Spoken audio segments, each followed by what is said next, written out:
Turnstile 3 recorded its first exit 17 minutes after we locked the station. I heard the arm move from the maintenance office. One hard mechanical click. Then Turnstile 3's overnight exit tally changed from 0 to 1. That should not have been possible. We had cleared every platform. The last train had left. The entrance gates were locked. The concourse cameras showed nobody moving. I walked out expecting to find a cleaner, a transit officer, maybe someone we had missed during the final sweep. There was no one. Turnstile 3 stood under the emergency lights with its metal arm resting in place. Its overnight exit tally read 1. Then the arm rotated by itself. Click. 2. A wet footprint appeared on the tile behind it. Then another. Both prints pointed toward the gate. Like somebody had walked up from the closed platform and exited the station. Except there were no footprints leading to them. And according to the station occupancy screen, nobody was left inside. The station occupancy screen had not refreshed yet. It still showed the closing count, 0. Let me tell you how closure works, because the whole thing rests on it being ordinary. The last train comes through a little after 1. Once it clears, the platforms are dead track until the morning cruise. We run a passenger sweep. Both platforms, both ends, the benches, the restrooms, the service stairs. 2 of us that night. Me and Reyes, a transit officer I've worked closings with for years. We call it clear. And then we lock the entrance gates from the concourse side with a maintenance key. After that, the occupancy counter is supposed to hold whatever the gates last said. We watch it settle to 0. 0 in, 0 out, nobody inside. That's the number we sign off on. That night it read 0 clean, and I went back to the office to finish paperwork.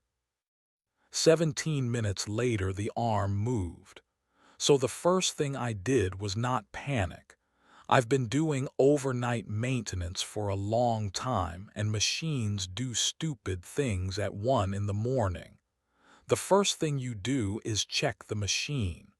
I looked at the tally. 1, then 2, sitting there under the reader light. I looked at the arm. It was resting in the neutral position, the way a tripod arm rests after a full rotation. Not mid-turn. It had completed the motion. That's a mechanical fact. A stuck sensor doesn't turn the arm. The arm turning is a physical event. Something has to push through it, or the motor has to drive it, and the motor only drives it on a valid, fair read. Then I looked at the floor. 2 wet prints on the tile behind the gate on the paid side pointed out toward the concourse. The shape of a shoe, enough water in them to still hold an edge, and nothing behind them. No trail coming up from the platform stairs. No drips. No wet leading in from anywhere. Just 2 prints, as if a person had faded into being right at the gate, already walking out. I decided to stop guessing and open the machine. I keep the housing keys on the maintenance ring, and I've serviced that model of Turnstile more times than I can count. I unlocked the housing on Turnstile 3 and swung the panel open. Inside, there's not much mystery to it. There's the ratchet that lets the arm turn one way and locks it the other. There's the rotation sensor that counts each turn. And there's the fair reader board, which decides when the arm is allowed to move at all. I checked the ratchet first. It was seated correctly, no wear on the teeth, no play in the paw. It was doing its job. It would let the arm rotate forward and it would lock it against going back. Normal. I checked the rotation sensor. Clean contacts, cable seated, nothing loose that would let it fire a phantom count. When I turned the arm by hand a fraction, the sensor registered exactly what my hand did and nothing it didn't. Normal. Then the fair reader event light. That's the small indicator that flashes when a valid fare is presented. A card, a coin, a paper ticket, any authorization that tells the arm it's allowed to release. For the arm to have rotated twice, that light should have flashed twice and the system should have a record of 2 fare events. There was no record, no coin, no card, no fare authorization of any kind. The reader had not seen anything. The event light had not fired. And yet the tally read 2 and the arm had turned 2 full times. I did the last practical test I could think of. I worked the arm by hand slowly, 1 full rotation. It moved the way it should. The ratchet clicked over. The sensor counted my turn. The arm relocked in neutral. The machine was behaving perfectly, so I marked it. I keep a roll of removable maintenance tape for exactly this kind of thing. You put a strip across a moving part, and its housing so that if the part moves, the tape tears or shifts, and you know something happened even if you weren't watching.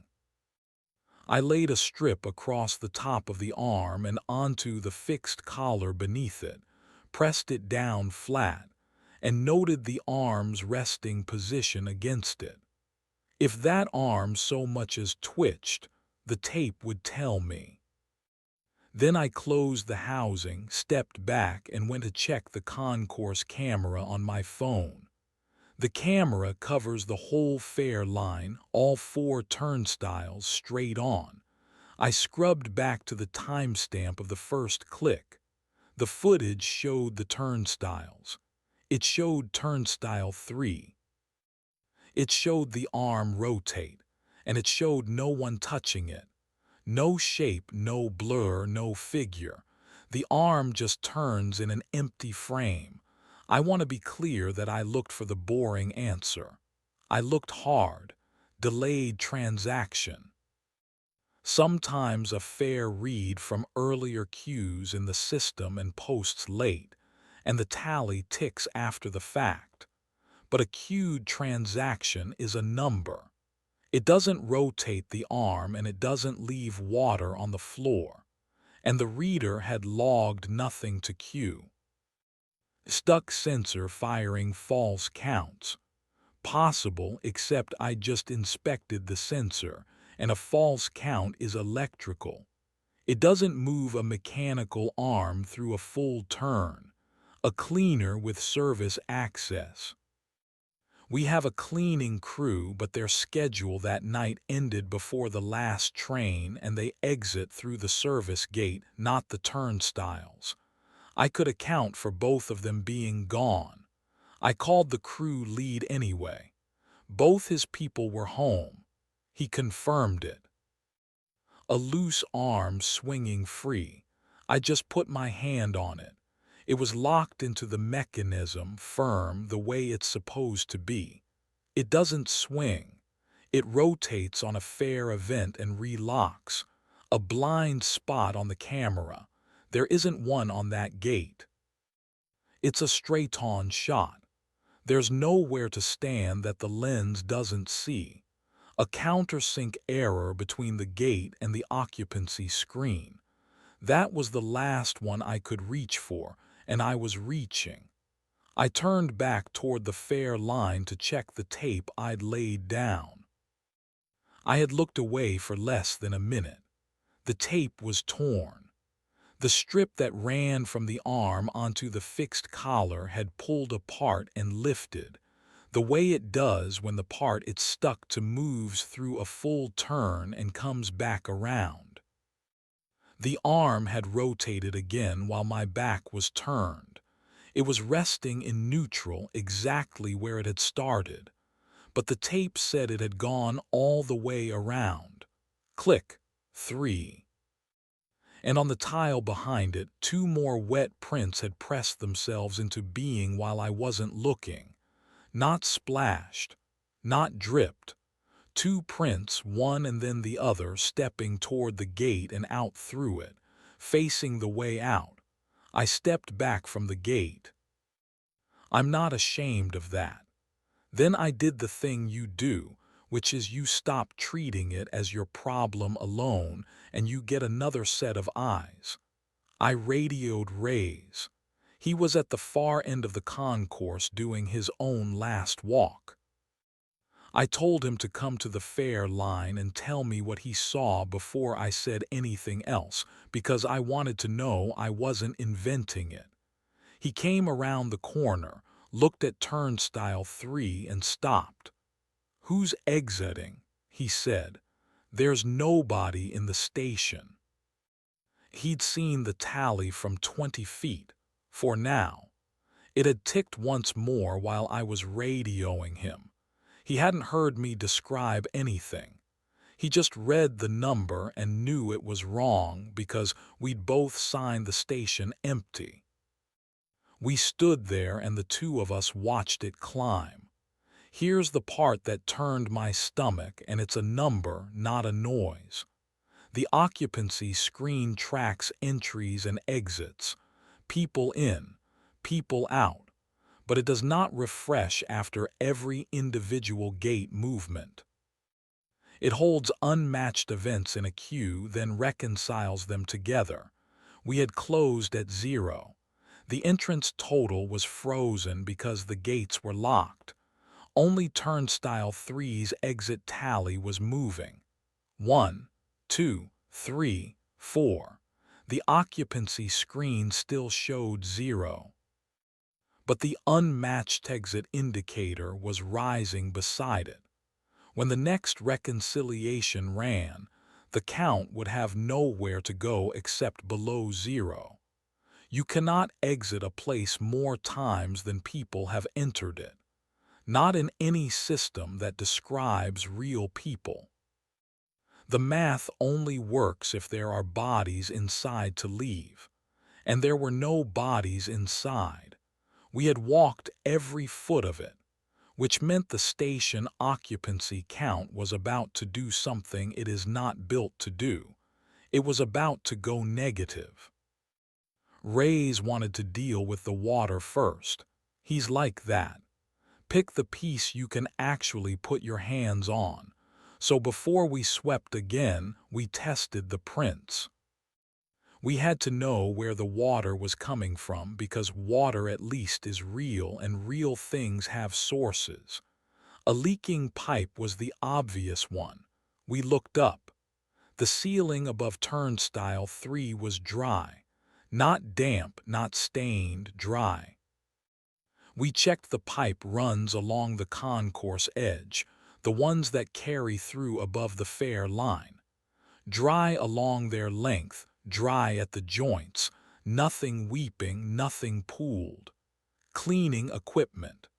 The cleaning cart was parked in its bay where the crew leaves it. Reyes ran his hand over the mop head and the bucket rim. Dry. It had been dry for hours. Nothing had been washed near that gate. Melted snow from footwear.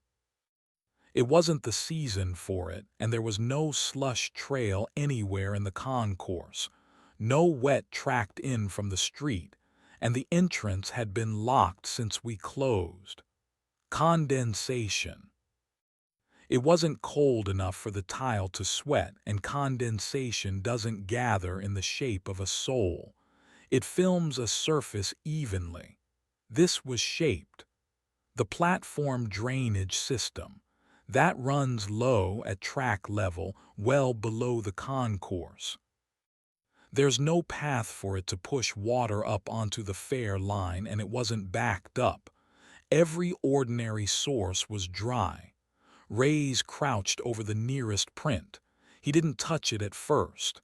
Then he did, one fingertip, and smelled it. "Tunnel water," he said, "not a leak. Not tap water. That faint mineral smell you get off water that's been sitting deep in the tunnels in the dark against old stone. Cold and flat, and a little bit like rust." We were both crouched there, looking at the empty tile just past the last print, the clean, dry stretch where the next step would fall if there were a next step. And a new print appeared on it, right in front of us. The tile darkened in the shape of a soul, water coming up out of the surface instead of down onto it, one clean print facing the gate. We were watching the exact spot.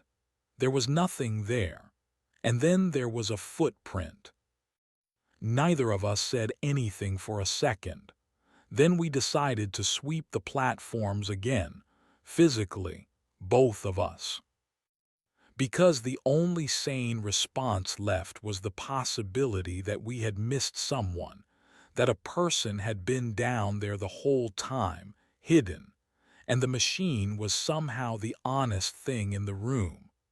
We went down to the lower platform first, emergency lighting only.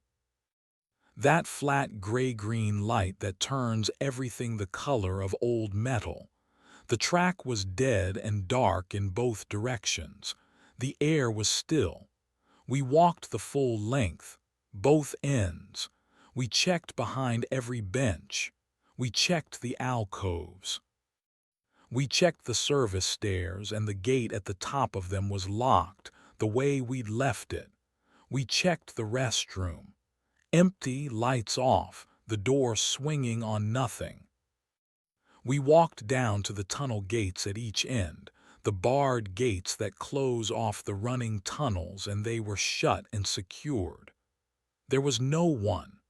And then, somewhere far off down the tunnel, past the gate, there was a vibration. A low metallic hum in the rail, the kind you feel in your feet before you hear it, the kind a train makes when it's still a long way out. Except there was no train. There was no service. There was nothing scheduled and nothing on the board and nothing on the track we could see. The rail hummed for a few seconds, faint, and then went quiet. Reyes put his hand flat on the tunnel gate, felt it, and took it away without a word. We kept walking. And at the far end, one of the benches was wet, not dripping from above. There's no leak there, and the ceiling was dry. The seat of the bench was wet, in the shape of someone sitting. A damp patch on the seat, and a smaller one below it where feet would rest. As if a person soaked through with water had sat down on that bench and gotten up and left it there for us to find. It was cold when I touched it. Reyes didn't touch it, and on the tile in front of the bench, on the floor, there was a fare ticket. We still take paper fares from the machines for people who don't tap. This was one of ours, a single ride printed on our stock. Reyes picked it up. It had a valid stamp. It had a time on it, and the time was from that night within the hour. And it had no origin station. Where the boarding station code prints, there was nothing. Blank. Reyes turned it over, held it up to the emergency light, ran his thumb across it. "Misprint," he said. "The origin field didn't take. Machine ran low on ink or the print head skipped. It happens." I told him to look at the rest of it. The time was clean. The stamp was clean. The fare amount was clean. Every field had printed except the one that said where the journey began. He looked at it for a while. "A ticket's got to be bought somewhere," he said finally. It records the machine it came out of. That's the first thing it writes. You can't print the fare and the time and skip only the origin. He was quiet another second. This can't be a valid ticket, he said. There's no such thing as a ride that starts nowhere. But he was holding one. A ticket bought for a journey that started nowhere, sitting on the platform of a station that was supposed to be empty, next to a bench soaked in the shape of somebody. We went back up to the concourse. The exit tally was at 6 by then. Neither of us had heard those clicks. They'd happened while we were below. I wanted to understand the machine itself, so I went into the station office and pulled the renovation file. Every station has a set of as-built drawings. The current layout and the layouts before it going back through every rebuild. This station's an old one. It's been reworked more than once. Turnstile 3 sits against a wall now. Solid wall behind it tiled the edge of the concourse. Passengers approach it from the platform side and exit toward the street. That's the only way through it that makes sense because there's a wall on the other side. But the old drawings showed something else. In the earlier layout before the last major renovation, there was a passage there. Turnstile 3, or the gate that stood where 3 stands now, faced a corridor. A passenger connection that ran back to a set of platforms that were taken out of service years ago. When they rebuilt, they sealed that corridor. They walled it off and tiled over it and put the current fare line in front of it. The turnstile that once faced an open passage now faces a wall. I took the drawing back out to the fare line, and Reyes and I checked it against the wall itself. We measured. The old plan gives dimensions off the platform side reference line, and we ran the tape from the same point. The numbers matched.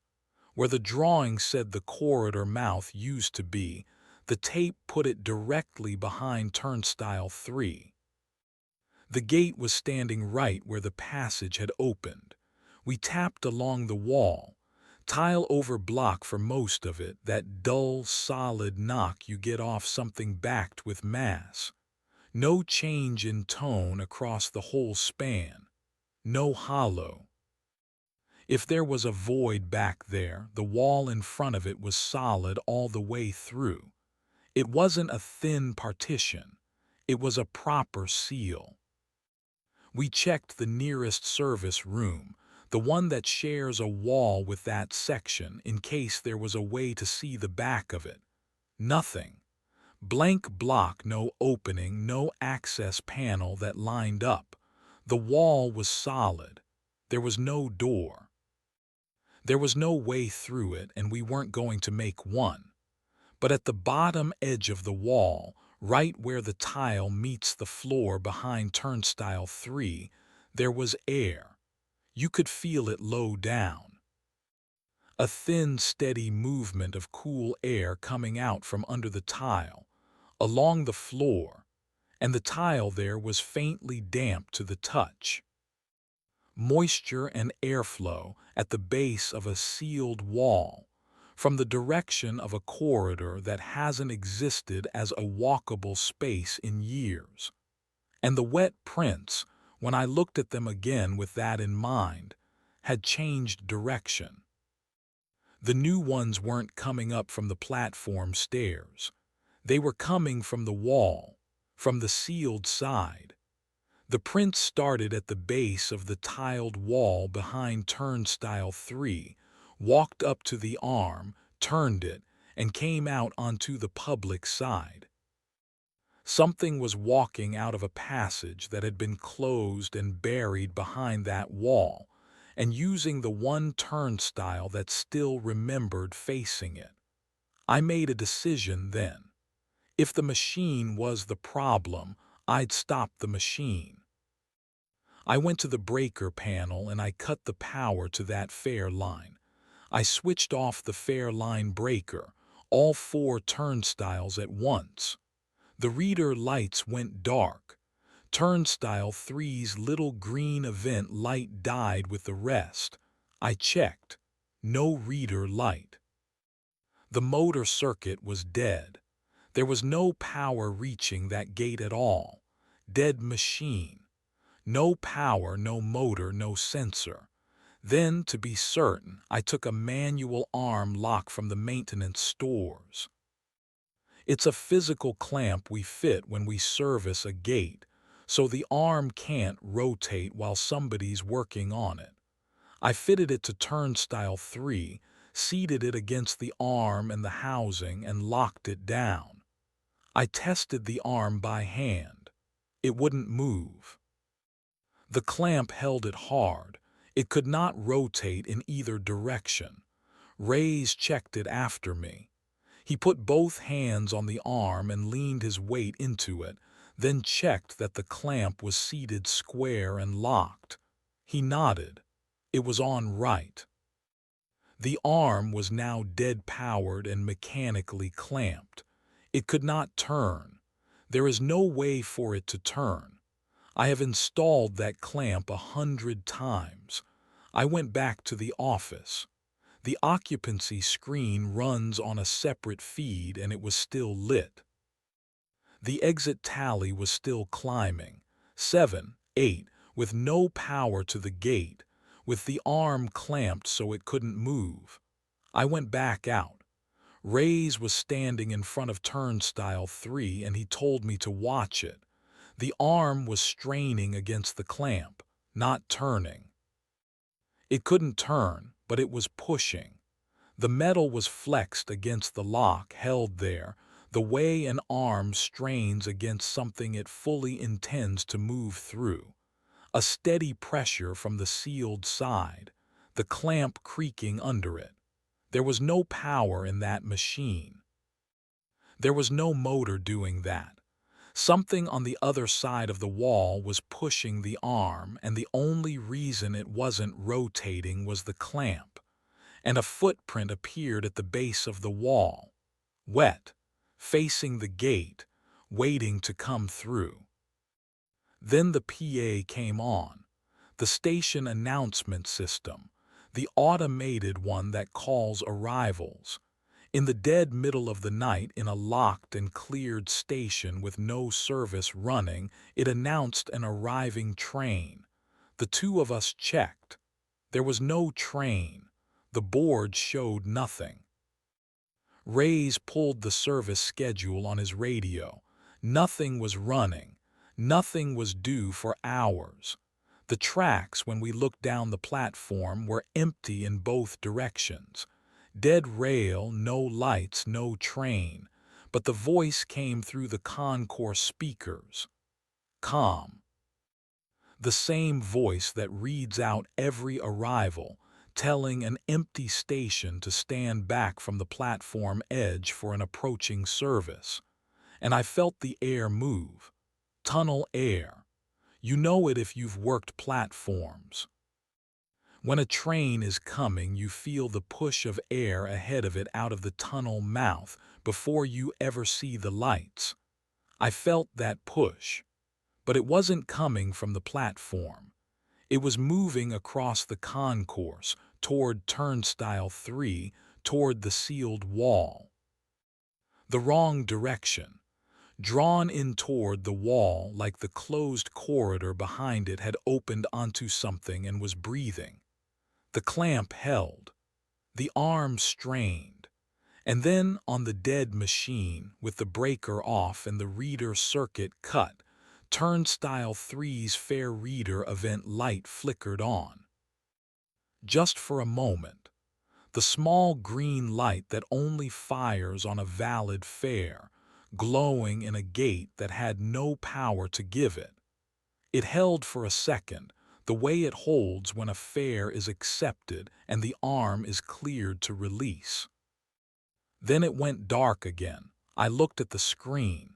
The entry count had never moved. still frozen at its closing number.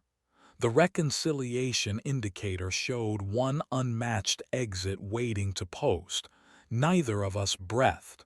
Then one more exit registered. The occupancy screen refreshed. 0 disappeared. The station count changed to -1. The count went negative and held there. -1. One more person had left this station than had ever entered it. The system was telling me, with total mechanical confidence, that a person who had never come in had just gone out. We stood with that number for a moment, nothing rushed. The air was still moving toward the wall, slow and steady. The screen held at -1. And then Turnstile 3 made its last move. The clamp gave. Not broke exactly. It rotated. The whole arm turned through one full rotation against a lock that should have stopped it, with no power in the machine. One slow, hard turn, and relocked in the neutral position. Click. And on the tile on the public side of the gate, facing back toward the station, one final wet footprint pressed itself into the floor. Just one, facing inward. The way a person stands when they've stepped out through a gate and stopped and turned around to look back at the place they came from. There were no others after it. The air went still. The PA said nothing more. The count stayed where it was. We stood there, Reyes and me, and neither of us said anything for a long time. Then we finished the closing paperwork, because that's the job, and we wrote down what the machine told us, because that's all we had that we could write. By morning, the station count was -1.